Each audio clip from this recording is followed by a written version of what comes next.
Good morning, beautiful humans. Thank you so much for coming to this Feel to Heal workshop. We're going to dive into the somatics of emotion. And by somatics, I mean the body. How do we actually feel our emotions? What does it mean to feel? I don't know about you, but I spent a good portion of my life thinking I was feeling my emotions. And it was quite overwhelming because I would spiral into this constant pit of despair, is what it felt like.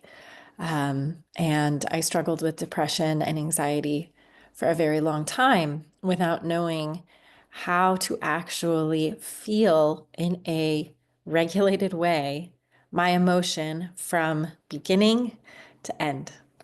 And so this workshop is going to be the beginnings of teaching what I have learned um, through mental health counseling, through somatic work, through healing work in many different modalities in order to actually feel and to do so in a safe way that doesn't make you feel like you got hit by a train after you start to feel that emotion.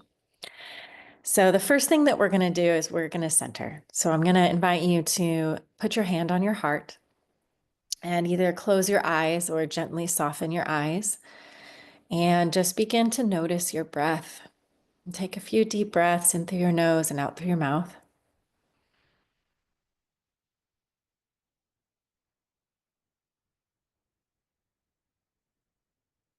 And as you begin to notice your breath, perhaps bringing your attention to the feeling of the air on your nose, just noticing if it has a temperature.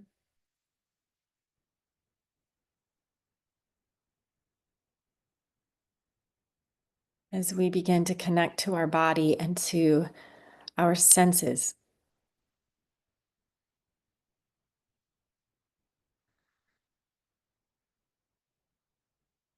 And as you are centering in on your breath, I'd like to share a quote with you from Rumi that really inspired this workshop.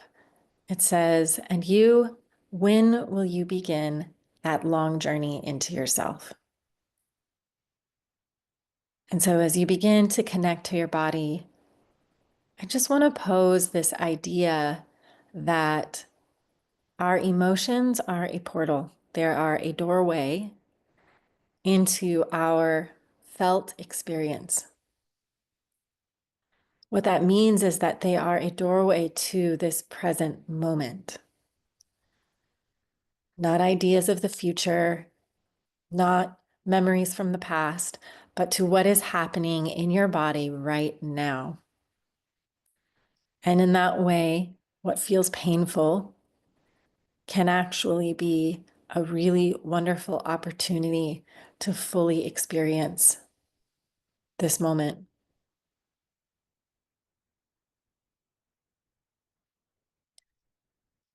And the interesting thing about that is that when we are fully present to the sensations and not our stories about them, not, oh, this person did this to me back then, and so this is why I'm feeling this way, or this thing might happen in the future, so I'm really scared.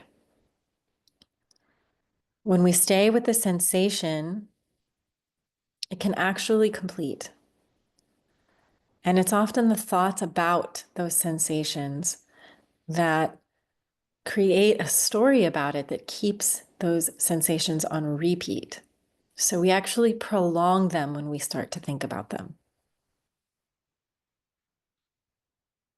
So today is about one thing, all right? It's choosing to feel over choosing to fix. All right? And fixing is often what we're taught to do.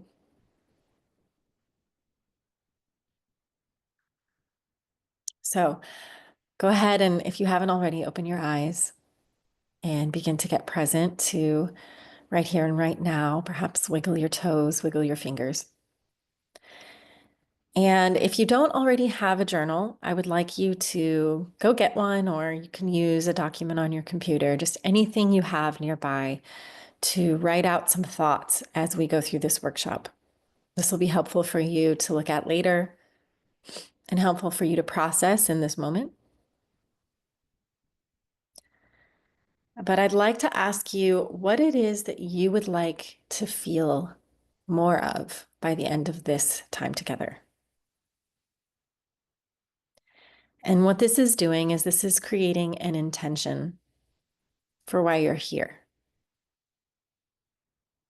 And if you've ever done workshops or courses, and just because it sounded like a great idea and you don't really know why you're doing it, I don't know about you, but I have done that before. And it has made it very easy to get lost or unfocused or to not actually integrate the material into my daily life. And so I want this to become personal for you. What have you been struggling to feel? What emotion, what sensations come, and when you feel that emotion, you just find any and every way to get away from it. And how do you know this? Well, here are some ways that might be showing up for you. One, you start thinking a lot. Two, you find or seek to find some way to fix it. So that might be like, oh, I'm going to go Google what to do about this. Or it could be, oh, I need to go to a sound bath so that I can get rid of this energy in my body. Or it can be, I'm going to call my friend right now, or my mom, or I'm going to write in my journal, or it's this jumping into action immediately versus actually feeling the fullness of the emotion. That is a fix. So, what does it mean to actually feel? I know feeling our feelings is a phrase that is tossed around quite a bit. And when we think of feeling, we think of sensation. And so, what we're going to be coming back to over and over in this workshop is the five senses. How can we get into our sensation so that we are actually sensing our emotions or energy and motion versus thinking about our emotions?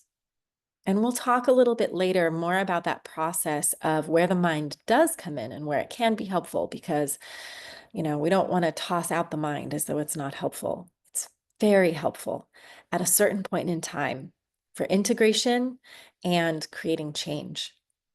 But as far as rumination, tends to not be the most helpful thing. So the first thing I'd like you to do is pull out that journal, and we're going to think about what happens for you now when you experience your emotions. So what happens when an emotion hits? It's grief, rage, anxiety, heartache. I mean, we can go through the whole feelings wheel, but what do you do with those emotions when they hit? So just go ahead and take a minute to write some of your thoughts down on that. And I want to encourage you as you're going through these exercises to allow your hand to just move as quickly as possible. You don't even need to finish whole words. Let your thoughts flow freely. You may notice some inner judgment or inner criticism or shame start to come up when you're writing. If that's the case, just notice it and keep on going. This is really a place where we're going to focus on witnessing what we are doing currently and witnessing what happens rather than judging or analyzing it. And this really is the first step in feeling our feelings. It's allowing. Allow, allow, allow. It's one of the phrases one of my teachers, Keith Wilson, said frequently. Allow, allow, allow. Just allow it to come up and flow. Release any judgment about it. And because really that is the foundation of emotional alchemy, meaning the foundation of allowing an energy to shift and change. The minute judgment comes in, it's just, no, we don't want that. And so it gets stuck. So As we learn to be with and notice rather than judge, it allows energy to move freely through us. So this is really about developing deeper awareness.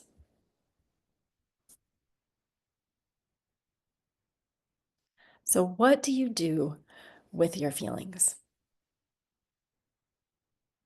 Okay, now that you have that in mind, we're going to talk about why feeling is more helpful than fixing.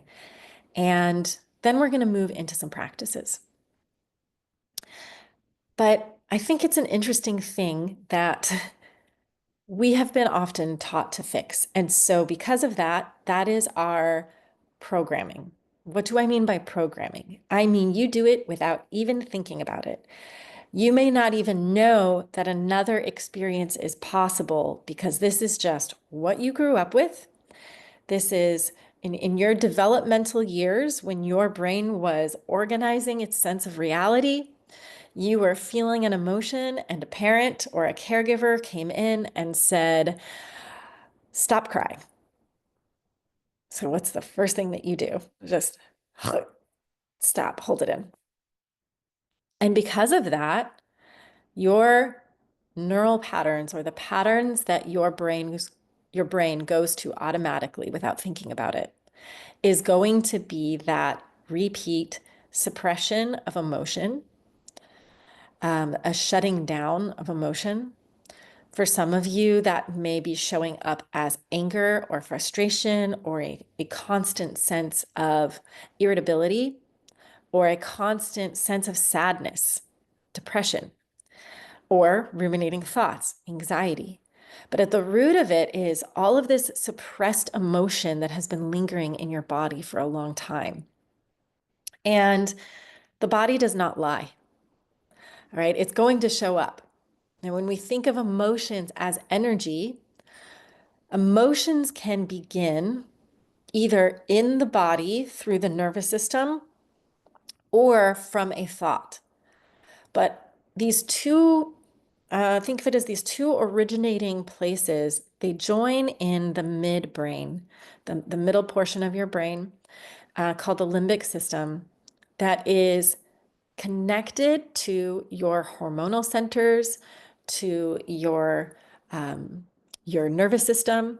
And so if you notice when you start to feel a feeling, an emotion, you feel it through your whole body. You may notice a constriction in your chest. That's due to nerve connections from the limbic system that go through the spine and innervate into the chest. The tightness in your face, the tightness and the aching in your gut when you feel anxiety or when something is just doesn't feel good. So the body is experiencing the energy of your emotion, and it doesn't go away unless that energy is released in some way. And how does the body release energy? It releases it through movement. And so that is one of the ways that crying is a release. It is a kind of energetic movement. It's not bad. Crying is something that can release that energy. It can be very helpful. Shaking the body, doing this, moving the hips, going out for a walk. All of these things are ways that the body can move emotional energy through. So today we're going to learn ways to move with the energy of emotion as a very helpful tool for moving that energy through your body. Now, most healing modalities are trying to get you out of the feeling, okay? And I don't want to focus too much on this. I'd rather focus on what we can do to help. But just be aware, again, of, am I doing this healing modality? Am I going to this event? Am I doing this practice in order to stop feeling this way? In order to stop feeling sad, to stop feeling anxious, to stop feeling angry. It's a kind of rejection of the feeling, hoping that if I do this thing, it will go away. That's a different thing than utilizing those self-care practices as a way of maintaining balance in your emotional state and your body, and doing it for pleasure, doing it for enjoyment, using it as a tool while still feeling the feeling completely. So on one hand, it can be a form of suppression, and on the other, it can be a very helpful, supportive tool. So this might be something for you to think about or sit with or journal with, is how am I using these healing modalities? Am I still escaping my emotions? And then to have some understanding and compassion for the fact that, again, most of us grew up learning to fix our emotions rather than feel them. And this is something that permeates our culture, it permeates our families. And so I want to invite us to put some like empathy goggles on and to understand why this may be the case, to move out of rejection and judgment and criticism and into, well, what can we do with this? And why do we have this beautiful opportunity now to learn a new way? And I know many of you who are watching this video were probably raised by generations that came from a post-depression, post-war generation. So most of life at that time focused on survival. It focused on getting through difficult times. And so when you're raised in a place where my existence is based on survival, feeling my feelings is actually not safe. All right. And this is very much a privileged thing that we have the opportunity to do, because if you're just trying to make it in your life and pay the bills and survive, put food on the table, right? There are some times where you have to push your feelings aside to get things done. And that is very much a benefit of the human mind. And it's a way that our brains are keeping us safe and keeping us operating in survival mode when we really need to survive. Okay, so I want to make sure that we address that and understanding if your life is really stressful right now and you can't really, you don't have the capacity, or it doesn't feel like you have the capacity to feel your feelings. You can start with compassion for that survival, for that stress. And it is a way of dislodging this criticism and judgment that may be keeping you stuck. So let's say you're in a space now where you do feel like you can start to process those things, or even if you've been in survival for a long time, it's just to its max. And all of a sudden, you have no choice but to start feeling your feelings because it's led to, overwhelm, stress. Maybe you're on medications. Maybe you have developed an autoimmune disease. That's what happened to me. Maybe there are other things that are showing up in your life and you've just realized I've hit my limit and I feel like I'm just a walking time bomb of emotion. Um, and so there comes a point where it's like, I don't have the tools. I don't know how to do this. And so here we are, right? And most of us don't have the tools. I know I did not. I was raised by a very emotionally aware mother. And still, because of her upbringing, the general way of trying to deal with emotions was to fix out of love. But I don't want you to be uncomfortable. I don't want you to feel sad. So I'm going to come in and we're going to jump to figuring out what we can do so you don't feel this anymore. And so there are so many reasons that our parents, grandparents, caregivers came in to teach us how to fix versus how to feel. And it really wasn't until fairly recently that even therapy moved from what we call solution focused, in other words, trying to find something to fix this, to more of a body-based, present moment, mindfulness-based type of work. And so I'm going to share with you today some practices that have come out of these newer therapeutic modalities, and also from the experiences I have had in healing circles and healing communities that have helped me move through my own ways of dealing with emotion. So, with that said, that long introduction, let's start to practice this. So the first thing we're going to do is a somatic practice called the 5-sense scan. So what I'm going to invite you to do is, once again, close your eyes. If you feel like your body needs support somewhere, feel free to touch your body. If it feels good to you. If not, you can just lay your hands on your thighs or in your lap. And I'm going to invite you to close your eyes so that you can get really in touch with the feeling of being, think of it in a way of as inside of your body. You're going to imagine this light shining from inside of your body and showing or revealing to you what's inside. And so you're going to start at the top of your head, and kind of like a red laser, you're going to shine that light all the way down your body. So down your head, into your neck, into your shoulders and your chest, and so on and so forth. And I want you to see if you can find a place in your body where you feel discomfort.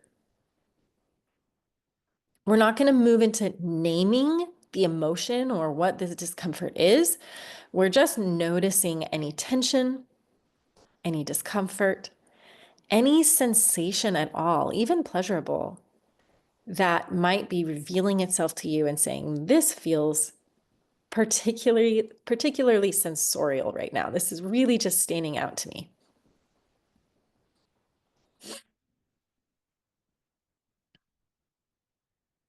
And so when you find something that stands out to you, there's no perfect one, just pick any of them. I want you to take your attention and focus in on that spot in the body. And we're going to move through a sensory exploration of what this experience is. So the first thing I'm going to have you do is just notice if this sensation in your body has a color.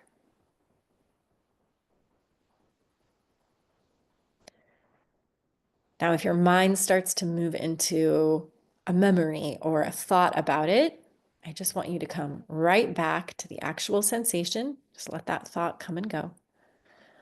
This isn't about a story about it. It's just about the sensation itself. So now let's think of temperature. Does it have a temperature? Is it hot, cold, warm, icy? Just notice what it feels like.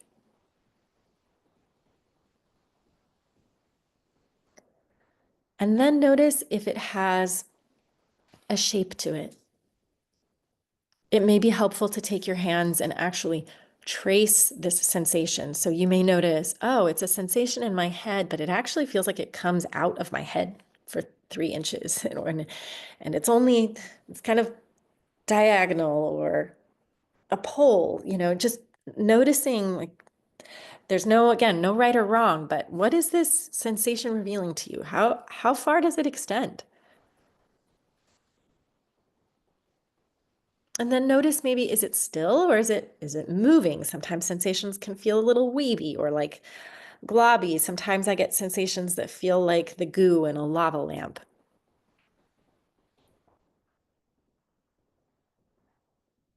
And then from there, we can move into its density. Is it really heavy and thick, or is it really light and expansive? Sometimes you might notice a sensation that feels foggy, almost like a mist. And then notice its texture, which is really related to that. Is it pokey? Is it soft and puffy?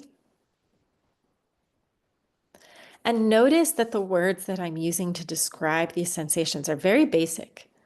So we can often think, oh, I'm doing inner work. I need to be really smart. I need to be an intellectual and fancy with this. But really, I'm going to encourage you to think like a 5-year-old here, almost like you're looking at the sky and noticing clouds moving through the sky. We're just describing them. Oh, it looks kind of like this. And it doesn't have to be exact. Now we're going to move to our other senses. So I want you to notice if this sensation has a sound.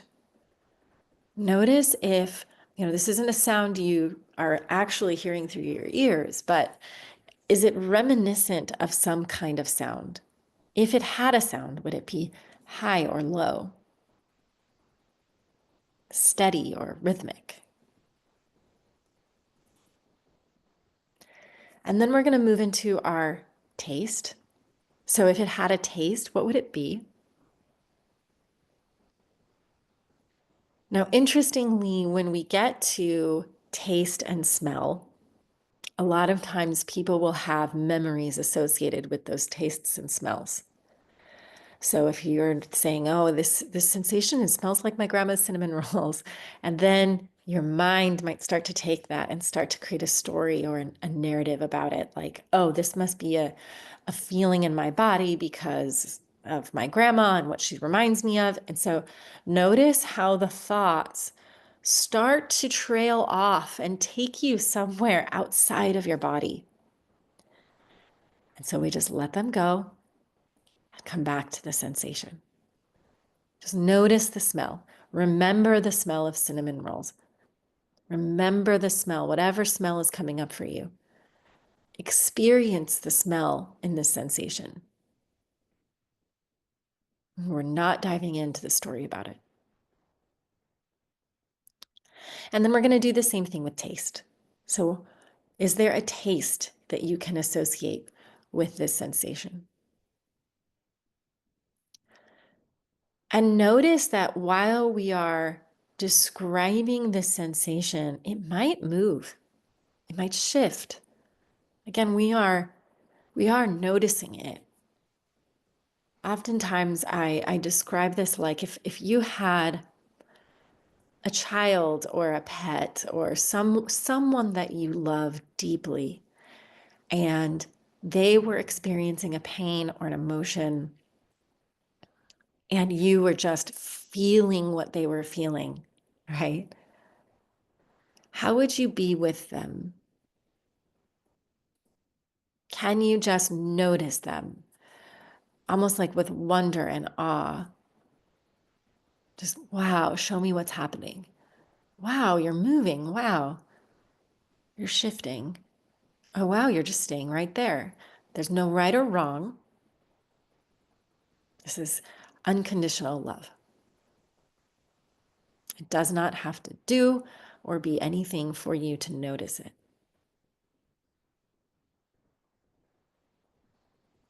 So this is the foundational 5 sense scan.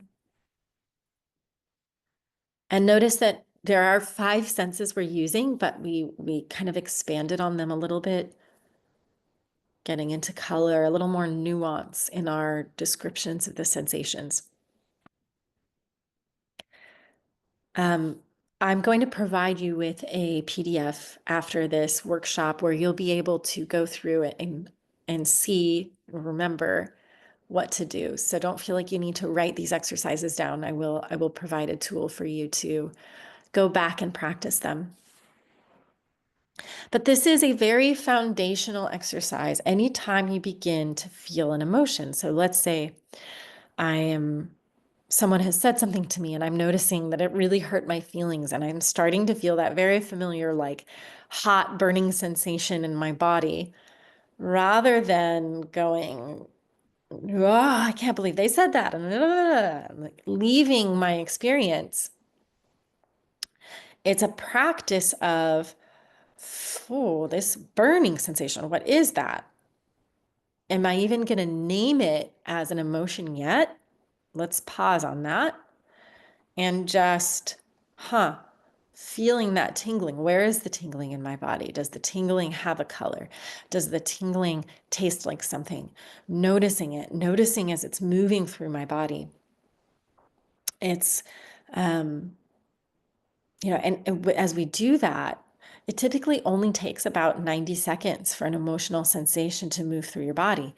And as it's moving through, you may notice, I just want it out. And when we don't get stuck in the thoughts, the body starts to show its own wisdom on how it wants to clear this emotion. You may notice, like, if you've ever been in the car and you get angry in traffic and you find yourself like hitting the steering wheel, so we don't want to encourage road rage in any way, shape, or form, but there is an intuitive movement process that occurs when we start to actually stay with the sensation. And the nervous system likes to move energy through in a way where if we can connect our movement and our energy to our minds, we actually start to bridge the gap. Think of this like if I'm in fight or flight and I just start screaming because I didn't even notice that I was triggered by something. And then 5 minutes later, I go, oh, I can't believe I just did that. I'm sure I've been there, right? And I start to feel guilt and I start to feel shame and I feel so out of control. And I'm like, I would never do that consciously. And it's like this thing takes over. These are our subconscious patterns coming up. And so when we begin to develop this practice of sensorial monitoring in a way, sensorial awareness, and by sensorial, I mean of the senses. So when I'm starting to feel the energy of the emotion through my body and I notice it, what I'm doing is I'm connecting my conscious mind to my unconscious processes. I am bridging the gap. This is the portal to self-awareness. And as I'm staying with the sensation, I'm not acting on those fight, flight, freeze impulses. I am noticing the sensation. And I will caveat this with, this is a practice. You won't get this right all the time. You will still go into fight, flight, freeze. That is natural and that is normal and it is okay. But the more you practice this, especially in times where, maybe you're in the kitchen or in your room and you start to feel your feelings and they start to get really overwhelming, this is the perfect time to begin practicing this scan and beginning to notice, I'm feeling this is coming up. I'm having the urge to punch someone, or I'm having the urge to just like stretch my hands out like this and scream. So what we're going to do now is begin to practice pairing that movement with the sensation in the body. So you may be able to access one of those right now. If you go back to the sensation you had in your body, or you can even maybe pull up a memory of this one time I was really angry, or this one time I was really sad and I just wanted to crumple, right? So just noticing whatever that movement is, we're going to do that movement and slow it down. Okay, so I'm going to go ahead and do this practice and talk out loud as I'm doing it so you get an idea of how this is done. And then you can apply this to whatever sensation and movement you're experiencing. So I'm going to go with a memory of when I got really angry at someone and I just wanted to scream. And my tendency is to go into freeze and shut down when I get angry. It's hard for me to access my anger. So this is a really good one for me to practice. So I'm noticing it's in my neck. I'm going to take my hands here and start to support the sensation in my neck a little bit. Didn't even think about it. My hands just went right there. I'm going to start to breathe through my nose, out my mouth. And I'm noticing as I'm recalling that anger, notice how the mind can actually create sensation through recall. Don't even remember exactly what I got angry about, but I can remember how to feel this.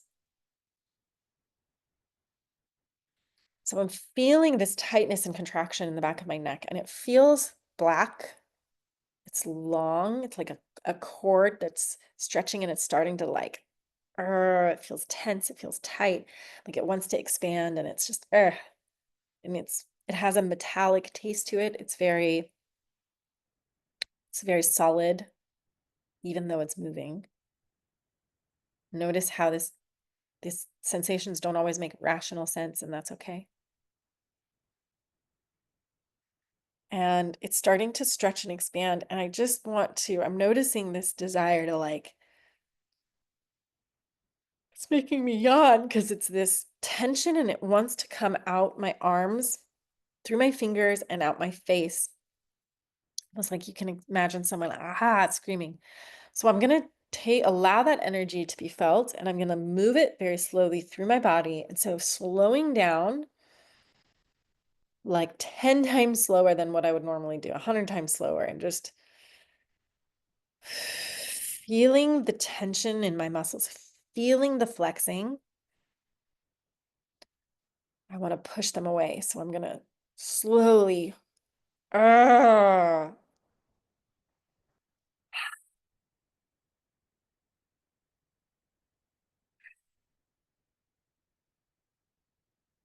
you may notice as you're doing this tingling through the arms and the face and this release.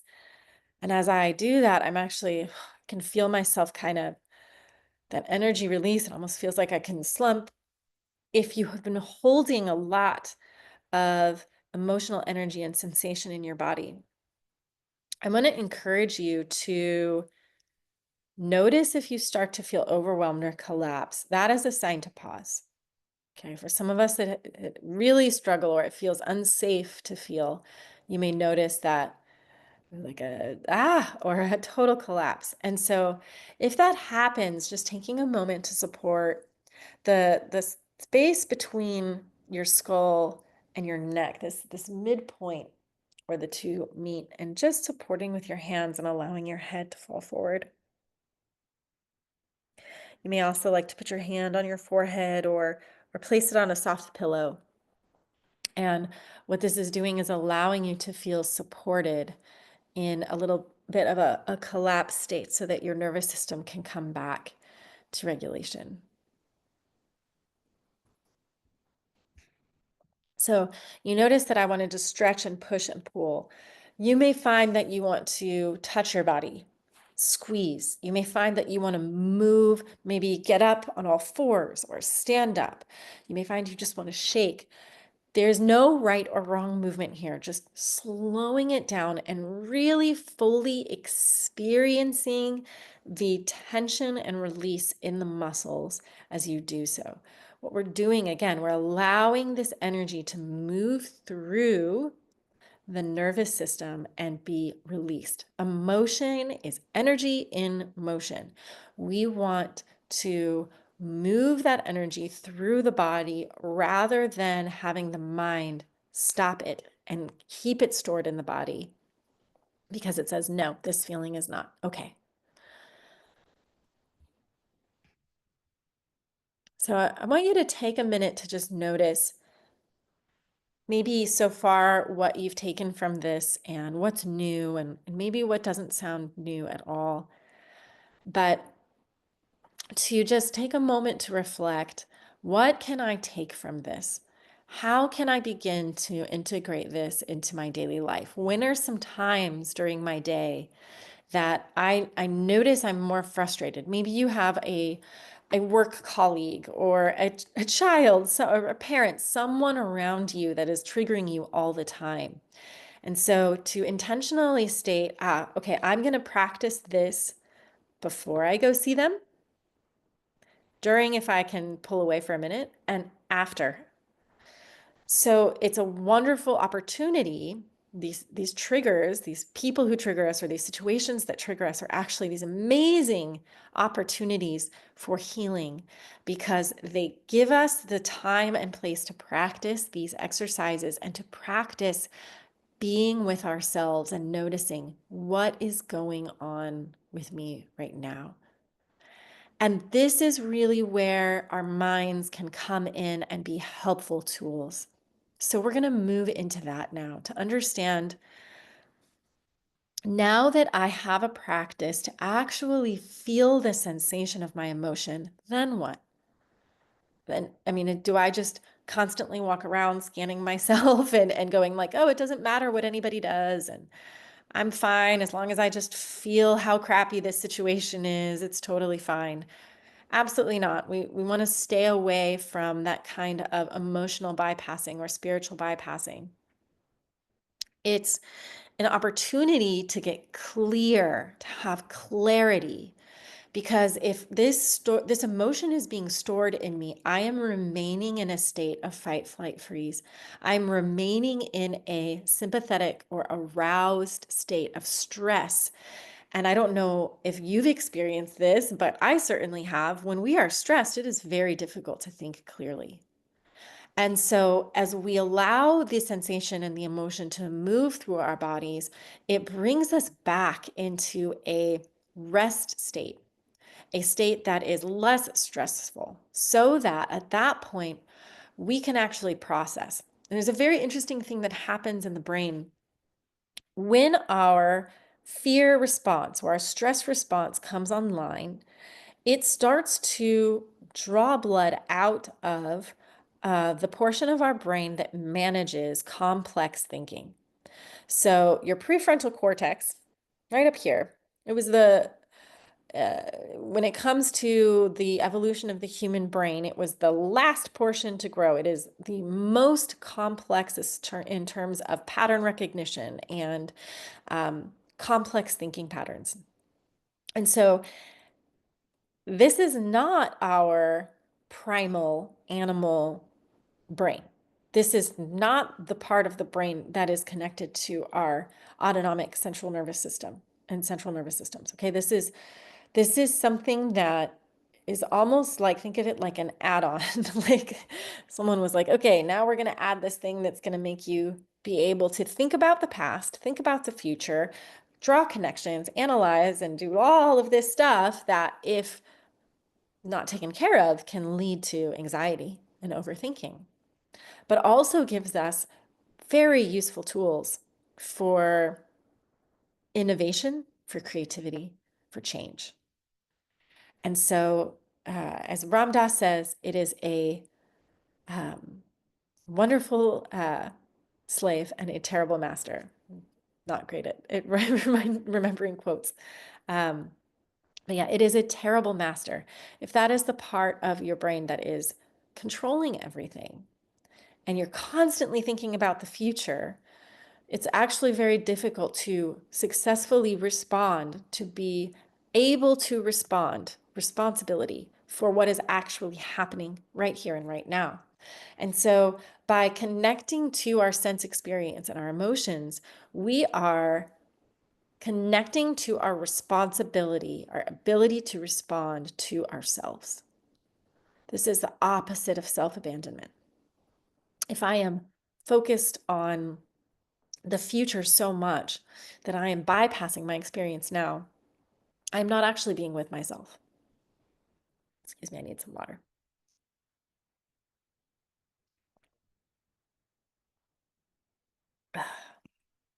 Itchy throat problems.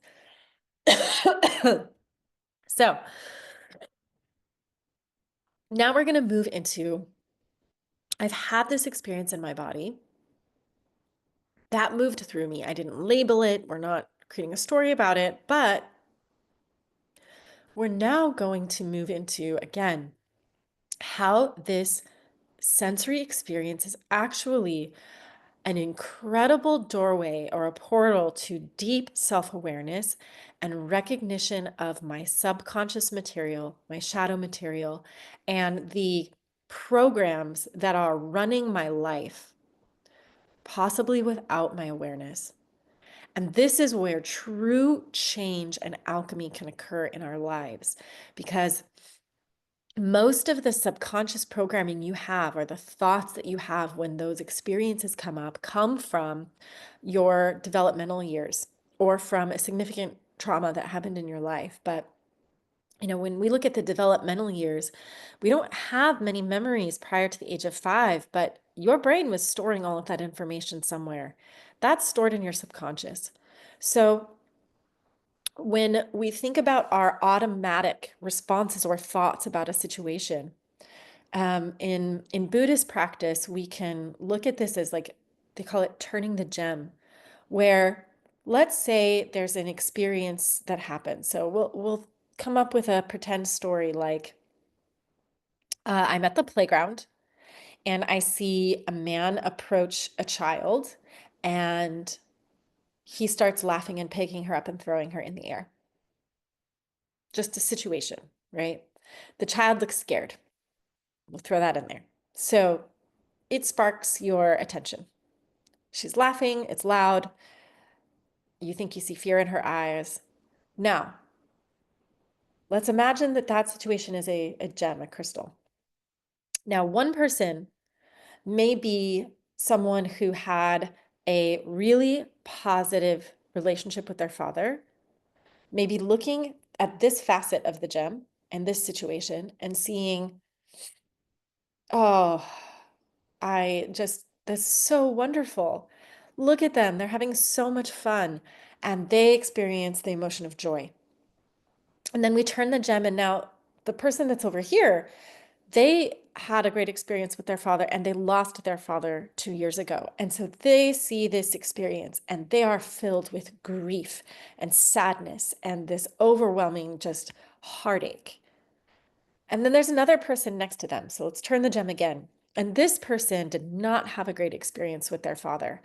And their father didn't ever go to the park and play with them. And they see this situation and they start to get angry and bitter and resentful. They start to think angry thoughts about their father.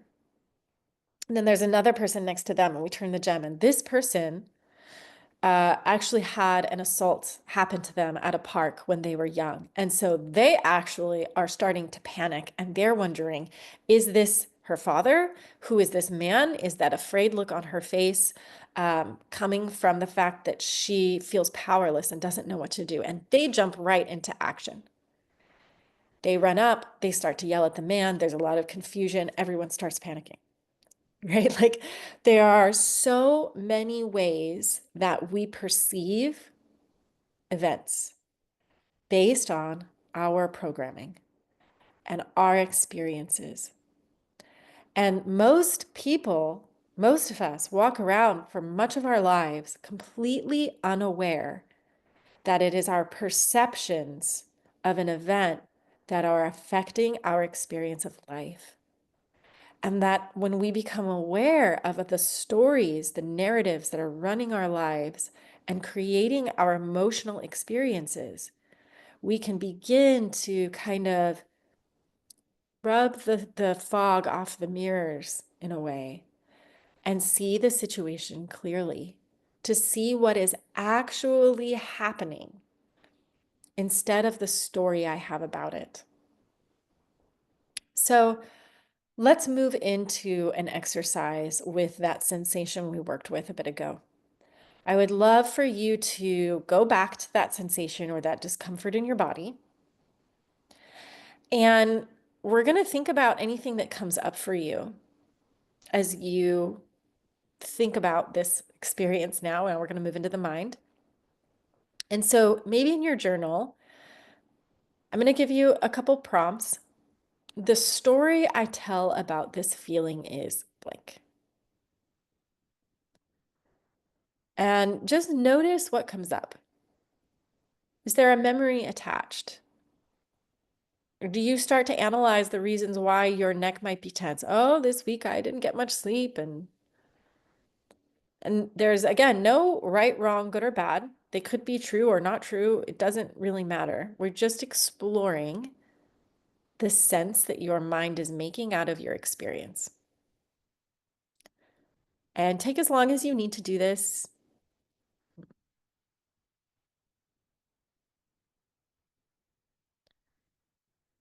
And again, there's no right, wrong here. We're not going to take any action on this. It's just an exercise in awareness.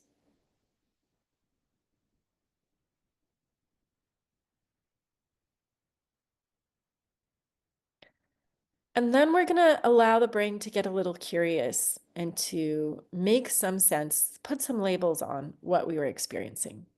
So the second prompt I have for you is, if I stopped fixing it, what would I feel?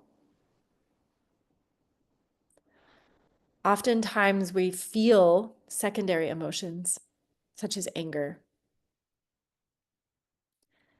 And if we stopped trying to fix the anger by, let's say, yelling at someone or setting a boundary or changing this or changing that, we might notice what's happening underneath. Perhaps it's fear, sadness, these core emotions. And when we get down to it, many of our emotional states come from fear. They come from a feeling of vulnerability. So the deeper you move into actually allowing yourself to feel these emotions, the deeper you move into your vulnerability. This is one of the reasons why this is difficult work. It doesn't feel safe sometimes to feel vulnerable. So be patient with yourself, be gentle with yourself. But as we come into vulnerability with ourselves, vulnerability opens us to a deeper experience of ourselves, more intimacy with ourselves, more love with and for ourselves. And as we begin to practice that and expand on that self-love, what I would describe as true self-love, we can then begin to take actions that are aligned with the actual emotion. Notice the difference between what might happen if I got angry at my partner and began to yell at them because they didn't make me feel safe because they said this thing, versus taking some time to be with the sensation, noticing if I stopped trying to fix this feeling, if I stopped trying to, like, I don't want to feel this. Why are you making me feel this way? Ah, right? What am I feeling underneath this anger?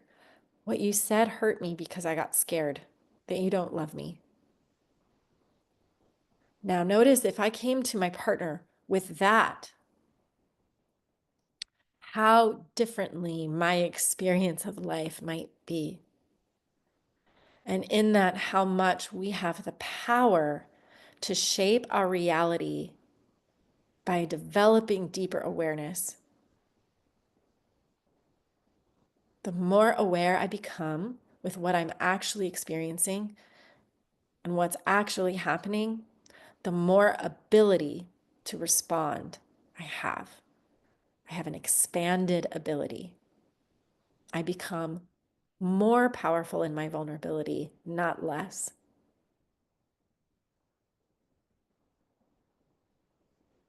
So, as we come to a close for today, I'd love to invite you to think of one word that you're taking with you today. See if you can wrap up this experience. Kind of like we try to wrap up all of this emotional sensation and experience into a word like anger or a word like sad.